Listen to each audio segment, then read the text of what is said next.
Hi families, ನಾವು ಚೆನ್ನಾಗಿದ್ದೀವಿ, ನೀವು ಕೂಡ ಚೆನ್ನಾಗಿದ್ದೀರಾ ಅಂತ ಭಾವಿಸ್ತಾ ಇವತ್ತು ಫಸ್ಟ್ನೇ ಮಿನಿ ವ್ಲಾಗ್ ಸ್ಟಾರ್ಟ್ ಮಾಡ್ತಾ ಇದ್ದೀನಿ.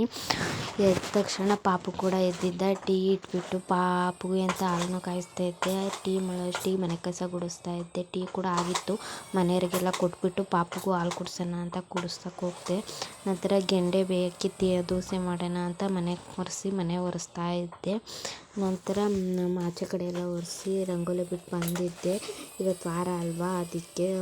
ನಂತರ ನೀರೊಲೆ ಕಚ್ಚಾಕಿ ತಿಂಡಿಗೆ ರೆಡಿ ಮಾಡ್ಕೊತಾ ಇದ್ದೆ. ಪಲ್ಯಗೆ ಎಲ್ಲ ರೆಡಿ ಆಯಿತು. ಒಗ್ಗರಣೆ ಕೂಡ ಹಾಕಿದೆ. ತಿಂಡಿ ಕೂಡ ಆಯಿತು, ಪಲ್ಯ. ನಂತರ ಪಾತ್ರೆ ಇದ್ದು ಜೋಡಿಸ್ಬಿಟ್ಟು ಪಾತ್ರೆ ತೊಳೆದ್ಬಿಟ್ಟು ಇದ್ದವ ಮತ್ತು ದೋಸೆ ಹುಯ್ಯಕ್ಕೆ ಹೋದೆ. ಅವನು ಯಾಕೋ ಬಿಡ್ಕೊಂತ ಇದ್ದೆ, ಇತ್ಕೊಂಡಿದ್ದೆ. ಹಾಯ್ ಮಾಡು, ಹಾಯ್ ಹಾಯ್ ಪ್ಲೇನ್ ಕಿಸ್ಕೊ, ಬಾಯ್ ಬಾಯ್ ಮಾಡು. ಒಂದಿಷ್ಟೊತ್ತು ಆಟ ಆಡಿಸ್ಬಿಟ್ಟು ಸ್ನಾನಕ್ಕೆ ಹೋದೆ. ಸ್ನಾನ ಮಾಡ್ಕೊಂಬಂದ್ಬಿಟ್ಟು ಪೂಜೆ ಮಾಡಿ ನಮ್ಮದ್ರೆಲ್ಲ ಹೂ ಬಿಟ್ಟಿದ್ದು ಗಿಡದಲ್ಲಿ ಮಾಡಿದ್ರು. ಇವತ್ತಿನ ಬ್ಲಾಗ್ ಇದಾಯಿತು. ಬಾಯ್.